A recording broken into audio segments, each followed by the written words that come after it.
Hey, welcome to another episode of Legion Elite Motorsports. I'm your host, Isaiah. And on today's episode, we are going to dig a little deep on the Mirage. But this time, guess what's going in? Well, let's find out. Okay, so it is pretty much about time to put the engine back in here. Last thing I want to do is I want to remove the clutch slave cylinder. That'd be this guy here. And we're going to put in a new one, which is this guy here. But the only difference is we're not going to use this original hard line. We're going to go aftermarket with a stainless steel braided line because it's half hard line, half soft. So we're gonna go all soft. So what we have to do is drain the clutch master, which I'm gonna get a rag underneath that, take loose the fitting, and then we should be good to go. Also, another item that I just finished putting together off camera was the fuel feed line, which is in this tangle web of mess, but it's put right back there, and then it runs all the way right here into the fuel filter, and I have it capped, and I used the existing bracket so I didn't have to make another one. And then this is gonna go across straight to the fuel rail, which we're gonna make that line also. But that's gonna work out perfectly because it's serviceable. This is reusable, and that's gonna come out excellent. It's gonna clear the strut bar, it's gonna have nice fittings, it's gonna be great. Then the return line will be this guy here, which I'm actually probably gonna have to make this a little bit longer, but we'll get to that once we get the engine in the engine bay. But first things first, we're gonna disconnect that line, get it out of the equation, and then we're gonna clean up around this floor so we can start getting ready to put the engine in. So it's gonna be interesting because we're gonna do it the same way we took the previous engine out. We're gonna lift the body over the engine and then drop the body down and then bolt the engine up vis-a the cross member. So it's gonna be perfect. So yeah, let's get started. Okay, so over here we stuffed it full of rags so we don't make as much of a mess. And then we're gonna take this 10mm open end and we're gonna take this line loose. Actually, we're gonna pop the cap too because we're gonna get fresh fluid in here. All right, put this aside. We'll clean that up. And then, yeah, we're just gonna take this guy loose. 90 turns later, this line will be out. Okay, so this whole line is out, including the bracket. We're not gonna need any of that anymore. And then, there we go. We're gonna take the rest of this fluid out because it's dripping right now. I'm gonna get something to push the rest of that fluid out and we should be good to go. So the reservoir will be empty. We'll put fresh brake fluid in there and get the new line in once we get the engine in here. So let's empty this out, get the motor in. Okay, so I highly advised against doing this, but so much quicker. All right, so we're gonna move some engines out of the way and we're gonna put the twin cam in position and we should be good to go. Lower it down nice and gently and see what we got. You see, here we go. All right. Yep, yeah, we should be good to go. Nothing should be in the way. That looks like the perfect position. All right, so we're gonna slowly lower it down, make sure we don't snag anything, and the engine will finally be in its resting place. Okay, it is in. Not bolted to anything. The cart is still there. Got the jack holding the front of the frame. I want to get the cross member in before I get too cozy with leaving it unbolted. So what I want to do is I want to get the main bolts for the cross member. I did not tighten this guy or the rear one. So what I want to do is I want to get the cross member up bolted solid, then get a jack on each side to put the engine in technically the perfect position, and then bolt it down with the impact front and rear, and then we'll be able to squeeze in the transmission mount and motor mount. So let's get started on the subframe and take it from there. All right, so I went ahead and bolted in all of the motor mounts. So we got those on and tight. We got these guys here on and tight, the rear on and tight, subframe bolted on, the cam side on and tight.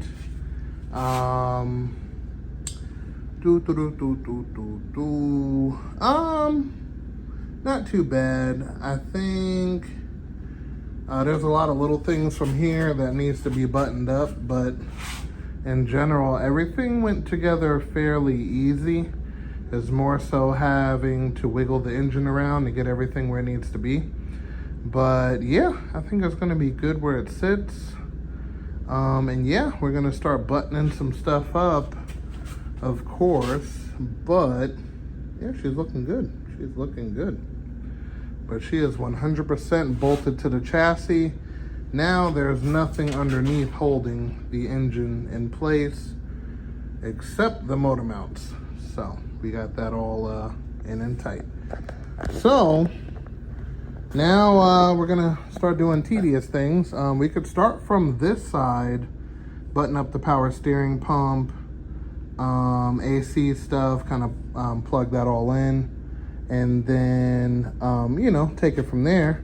And then on this side, we would have to do shifter cables, start plugging in harness. We're gonna plug in all of the original harness as if we're gonna use the original harness, and then we'll cut away what we don't need as we go along, and then we'll start adding in our fuel tech stuff.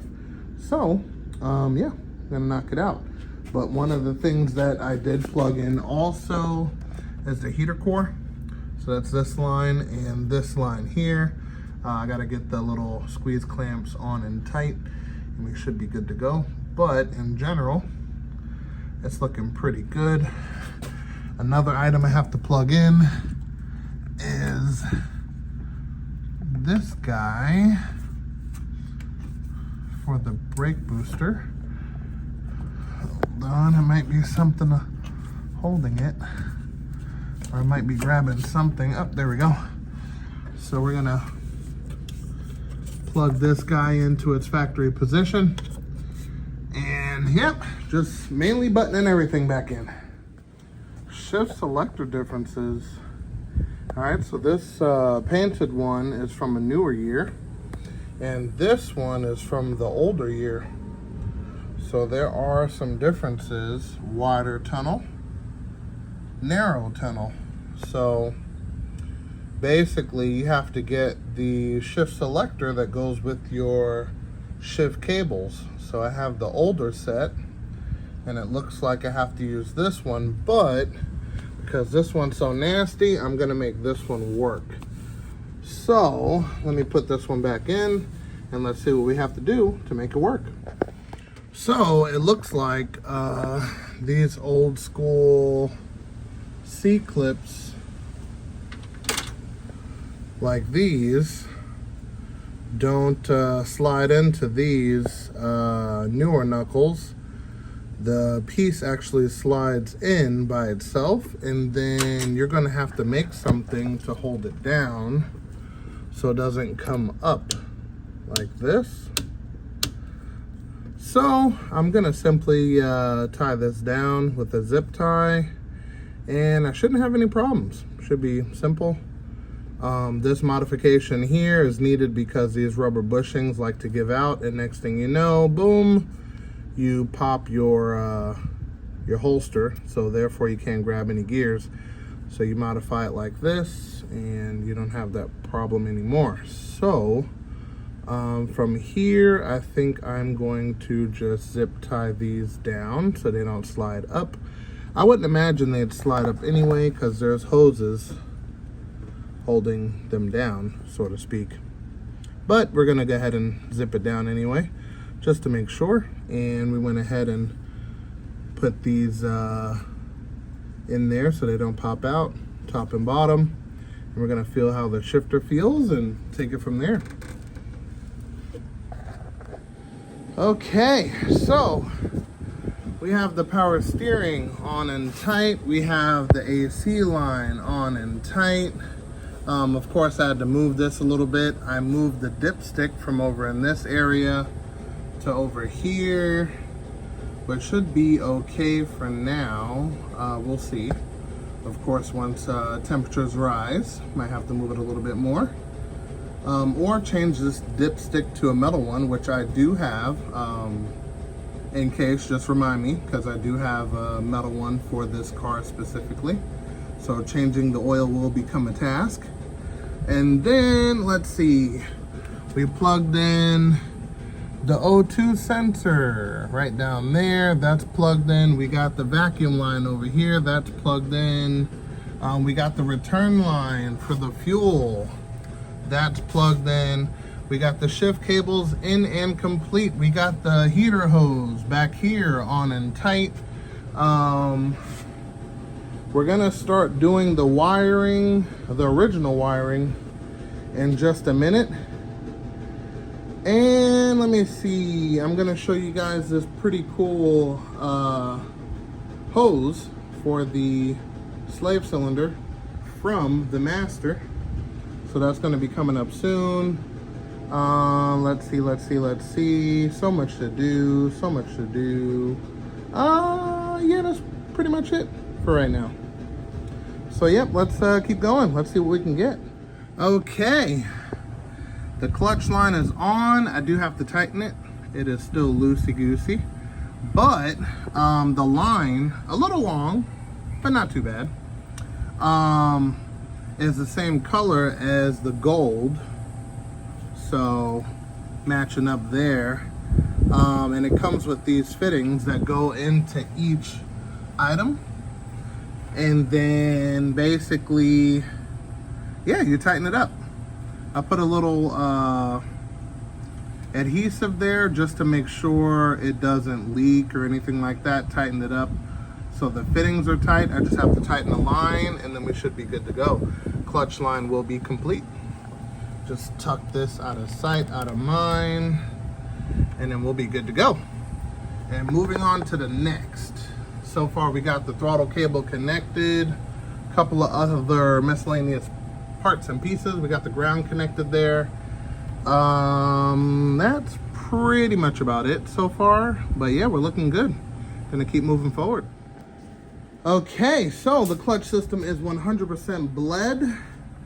Everything is tight, no leaks. Everything is perfect. Yeah, we're ready to keep going. So, I'm gonna go through a couple things and I think we could start connecting things. Yes, yeah, I think we're clear to start connecting stuff. All right, so let's get to it. Limited slip life, you can see all the way through. Okay, so continuing where we left off. All right, I got the harness plugged in as much as possible. That's temporary, of course. We have a new harness that's going to be going in. but not yet. So I have that plugged in. The starter and alternator is plugged in back here. So that's going to be working like normal. We got some brand new axles popped in over here. Okay.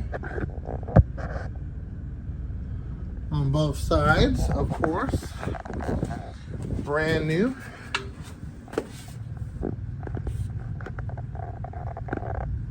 Okay.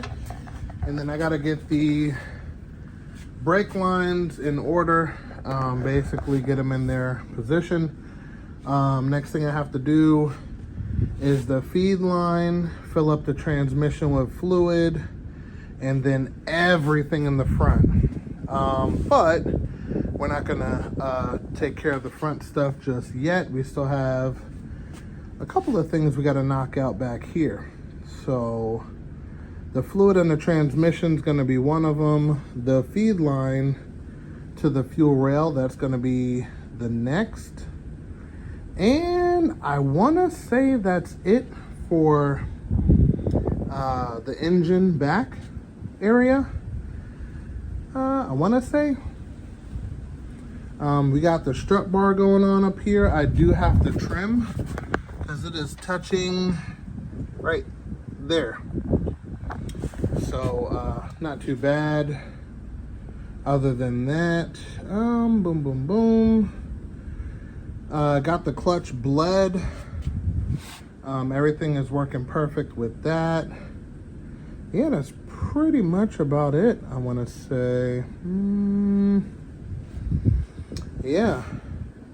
I'd like to say, let's crank it up and go for a drive, but not to that plateau yet. So, yep. So here we are. We still have a lot of stuff to do on the front. Headlights, corner lights, bumper, radiator, AC condenser, intercooler, piping. We still have to do the wastegate dump. But I want to see what it looks like when I put the radiator in. So we're going to put the radiator in, but it's not going to stay in. So we're going to bring it back out. But of course, we'll get to that when we get to it. But first things first. Let's get working on the feed line for the rail and filling up the transmission and take it from there. Okay, so the feed line is done. Right to the rail. Perfect. And then next, we are ready to put our gear oil in there. Limited slip differential. So yeah, we're gonna pump this bad boy in there. Fill plug is right there, and we're gonna, well, it's on a level surface, so we're gonna pump it in there until it pours out, and then we should be good to go.